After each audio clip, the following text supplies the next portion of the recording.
All right, guys. So as we move into this uncharted territory with this virus, we're going to be having a lot of things that were in the classroom and are now online. So for us, we're taking a week off to try and figure this out. So other school boards make use of Google Classroom, and they've already been well versed in the use of Google Classroom. Those in our college are using, or they're using Blackboard, but a number of us have not been taking the time to train ourselves in properly implementing an online course because we just do everything in class. And so now we're trying to scramble for a week to try and figure out how to put things online. So give us some patience because it's going to take quite a while for people to figure out how to put things online. Obviously, not everything can be online. There's no way you can wire a motor online or do an entire instrumentation lab online. So, but I mean, certain things, certain supplementary things can be done. Like I have some flow and level questions that I can give my guys, and that can at least give them something to do at home in the time that we're waiting to get back into class. That being said, please socially distance yourself from others. It's not a matter of you getting sick. It's a matter of the number of beds in the hospitals and people who are already sick with cancer and treatments or other things where they will need to make use of the hospital, and the last thing they need is for all the beds to be filled with us getting sick with the virus. So please socially distance yourself from others. It's not about you, it's about other people. It's strictly, if you think about the number of beds in the hospitals, if everybody gets sick and everybody has pneumonia, we can't all be in the hospital at the same time. So we need to socially distance ourselves so that the progress of the virus can be slowed. So eventually, I think everybody's going to get the virus, but if we can slow down the progress, then we may have time to develop a vaccine in about a year's time. But we really need to socially distance each other. So you'll see that a lot of things are now going online. So keep yourself safe, but please socially distance yourself from each other. Okay, so let's see how we go about doing this. So the way that I did this, when I created a new email address. Well, I mean, this isn't a new email address, but I've got a separate email address. So if you're an instructor, then create a separate email address because you're going to get 15 gigabytes of storage with Google. So you create a new email address. For mine, it's vree.peter.2@gmail.com. That one's corresponding to my YouTube channel. So I've already been making use of this for sending documents to people and stuff like that, or to store some things that are part of that YouTube channel.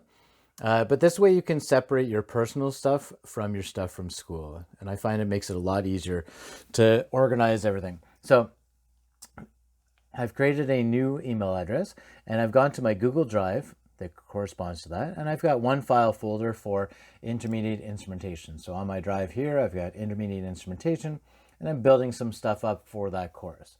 So click on this guy. And we were just at the point where we were going to start talking about flow sensors. We had done a number of different labs with level sensors. So what I'm going to do is I'm going to create something like this where I have a number of different questions and it's like an online quiz that when you submit it, it marks itself. So for this guy, I just have 2 questions so far. And for this guy, I'm going to answer the first question correctly, and I'm going to answer the second question incorrectly. Now for this one, I have like 100 different questions, so it's going to take some time to build this up. But right now I just have 2 questions here, and if I hit submit, and I can put in my name here, so I would have the student put in their name. They would do each of the questions, the 100 questions, and then submit. And then it says your response has been recorded, and I can now view my score. Now remember that I got 50% correct. So there's the first one correct, and the second one incorrect. The beauty of this is that it doesn't show me what the answer is for this guy right here. And so for a quiz, I don't want one person doing the quiz and then doing a screenshot and sending it to all the other students. So here they would obviously see that this one is correct, but they wouldn't know exactly what the answer is for this guy here. And the cool thing is that it marked itself. Okay, so let me show you how I set this up and how you can actually view all of the different marks for all your students once you're done. So going back to the Google Drive, I created the one folder here for my level sensors. And what I want to do is I want to drop in my Word document. And before I do that, well, let me show you that Word document first.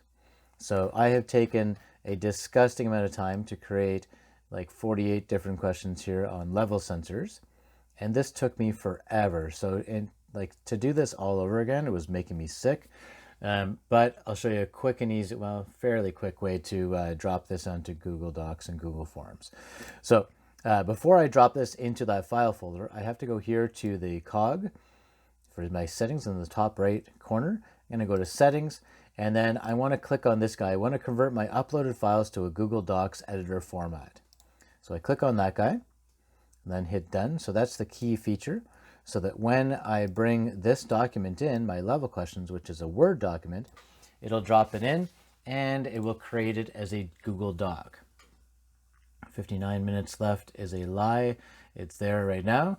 Okay, so now we can see that this guy right here is a Google Doc. If I open this guy up, then it opens as a Google document.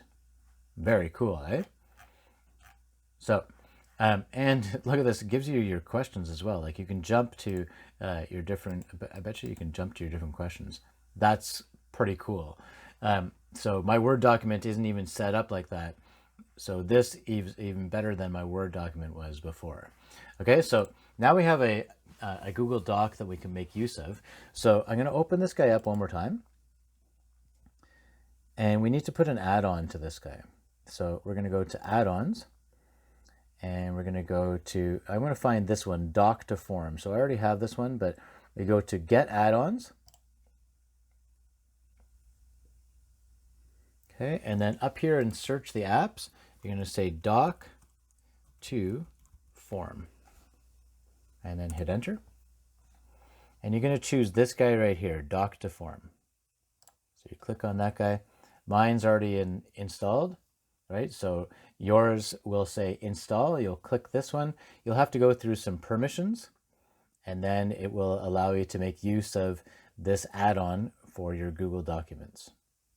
Okay, so the steps in order to do that one more time. We went to add-ons, we went to get add-ons. We searched here, Doc to Form. And then we use this first one right here. You install it, you give it permissions, and then it will be able to use on all of your Google documents. Okay, so now if I go here and I go to add-ons and I go Doc to Form, then I want to create a form from this doc. Okay, so it's working, and now all of a sudden this window opens up on the right hand side here. Okay, so for this guy I'm going to create a new form. I'm going to ask for their name. I'm not going to use the username because most of my students are using like a George Brown account. So I simply just need to ask for their name, and then I'll have the name, and then I'll have their score as well. Okay, so you're going to have to get like a 6-pack of beer and sit back with, if you're a teacher, or a big ass coffee, because I haven't found a way that you can like start this form and then come back to it later on. Like you could keep this window open and keep working on it over time. But once you create the form, I haven't been able to go back and change that form or add new ones easily in this format here. So you may want to keep this window open and then drag and drop everything in. And then once you're finished, then you can create the form here. Okay, so the first one I want to do is I want to use this first question right here. Okay, so I'm selecting that one right here. So one thing I have not found is something that like scrubs the whole document and then creates a quiz from it. So you'll see that this takes a little bit of time. So I'm selecting this this guy right here, and then I'm going to use the selected text, and then it comes in, and that's my question right there. Okay, then what I want to do is I want to change this to a multiple choice question. And I'm going to add the options and separate them with semicolons. Okay, so for this guy, I'm going to grab these guys right now. So for this one, I just have A and B. So for this, I'm going to hit Control C to copy. Click over here, hit Control V to paste. And you'll see that I have two different things. So I'm going to get rid of the A, right? Delete that out. And it says that my two options have to be separated by a semicolon. Okay, so I just have invasive and non-invasive. Okay, those are my two questions. That question is done. So now when I hit the form, this question and A and B will come up. That's how easy this is to create a new online quiz. Okay, I'm going to add another question. So my question number 2 is this guy right here. So I'm grabbing that, using the selected text. There's my second question. This one is also going to be a multiple choice. I'm then going to grab these guys. So I have A and B. You can copy. Let's see if it copies and pastes. I bet you not. No, see, it didn't work properly. So for this guy, I have selected these. I'm going to do Control C, click over here, Control V. And why is that not working? That's super frustrating. Come on, buddy. Okay, Control C, Control V. There we go. Okay, direct and indirect. So again, I'm going to take some time. I'm going to put direct, then semicolon, then delete this guy, have indirect as my next one, and that question is now done. Okay, say I had something with, so let's do the fourth question here, right? So let's grab this one, and so we'll add a question. We'll use the selected text. If none of the detectors, beauty, looks good. This one's also going to be a multiple choice. So just be careful, because if I grab all of these guys all at once, it will put them in the wrong order over here. So you'll notice that I have A, then B, then C, then D. So set it up like this. So you just grab the first two, Control C, Control V. Then I want to grab these guys, so C and D. So Control C, Control V. Okay, and then they should be in the right order here. So A was displacing. I need a semicolon. Okay, then I got inferential. Okay, semicolon. So you can see that this takes a little bit of time. Non-invasive, separate this with the semicolon. And finally, my last one is resistive. Beautiful. Okay, so now I have 3 different questions. And what I'm going to do is I'm going to create the form.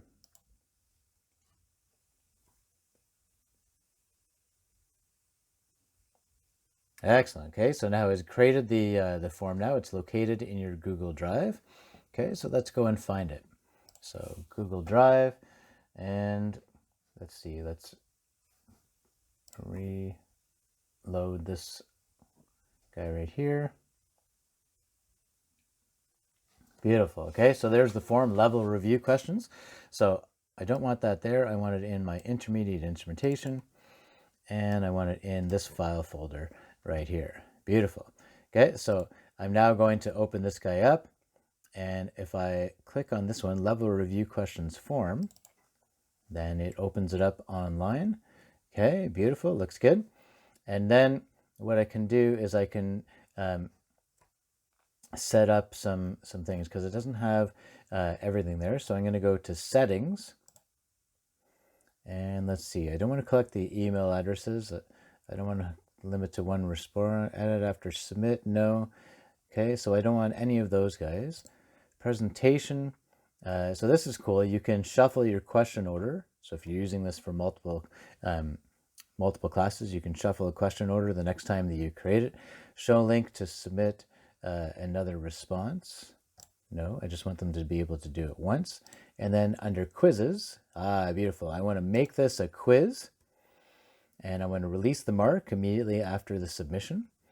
I want to show them missed questions, point values, but I don't want to show them the correct answers. Beautiful. Okay, so I'm going to save that now. Okay, let's reload that and see what's going on. Okay, beautiful. So for this guy, this is a multiple choice, and I want to make this one required, and I want to make this guy required, and this guy required. Okay, so now I'm bringing each of those in, and let's see if we can change the weighting of it. So let's see. Let's go to the answer key here. Oh, okay, so there's the answer key. So I wasn't able to change the point, so I want to make this guy worth 1 point. And direct measurement devices are also referred to as being invasive. So there's my correct one. So interesting. That's interesting. Okay, so I just want this guy right here. Done. Okay, and for some reason, it's given me 4 different options. I just want to have 2 different options. Okay, looks good. Okay, so that's my first question here. Oh, strange. I have no idea what was going on. Okay, so this one I want to go to answer key here. I want to make this guy worth 1 point as well. This one, the something measurement is inferred information here. So this guy, I want to say indirect and hit done. I want to remove that guy because for some reason it gave me an extra one. And I think we're good. Okay, we'll do this guy now. So let's see, get rid of this one. So if none of the detectors in a level measurement are in contact with the measurement material, the system is described as non-invasive. Okay, so there's my answer right there. So it looks like I have to go to the answer key again. So it's going to take you some time to get used to doing everything. So this one I want to make as non-invasive, and I want this guy to be worth 1 point. Beautiful. Okay, now I'm done everything. Excellent. So now I've got 3 different questions here. And so now if I want to see what the student would see, then I'm going to come up here and go to preview. And you'll notice that it opens up a new window here. So we'll hit preview. Excellent. Okay, so now I'm going to put in my name, Pete Vree. Okay, and let's see. Direct measurement devices are also referred to as being invasive. Okay, the something measurement method is perverts inferred information. Okay, so that would be indirect. So I'm going to do that one incorrectly. I'm going to say direct. And then if none of the detectors in a level measurement system are in contact with the measurement material, the system is described as, so that one's supposed to be non-invasive. Okay, so I should get 2 out of 3. So obviously you would do 50 different questions here or 100 different questions, however you have in your quiz or your assignment. And then as the student, I've put in my name and I've answered each of these questions here. And then I'm going to hit submit. Okay, once I hit submit, it says that my response has been recorded. I want to view the score. So I click on this guy. Ah, yes. So it gives me 2 out of 3. Okay, so this one was correct. This one was correct, but the second question we knew was incorrect there, right? So it gives me my score. So if you have, out of 50, then it'll give you your score right away. And that's the limited amount that the student is going to see. They're going to see each of the questions, and then they're going to see their score available. You as the teacher, though, if we go back to this guy, all of a sudden somebody has responded. So one of the students have responded now. So I can go to responses. Okay, I can see that I have 1 response. I am actively accepting responses at this point.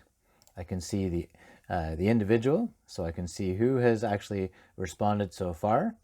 And if I go to the summary now, I can see the average, the median, and the range for my class. That's pretty cool. Frequently missed questions are there. I can see the names of students, and then for each of the different questions, I can see how what they're getting correct and incorrect within that quiz there.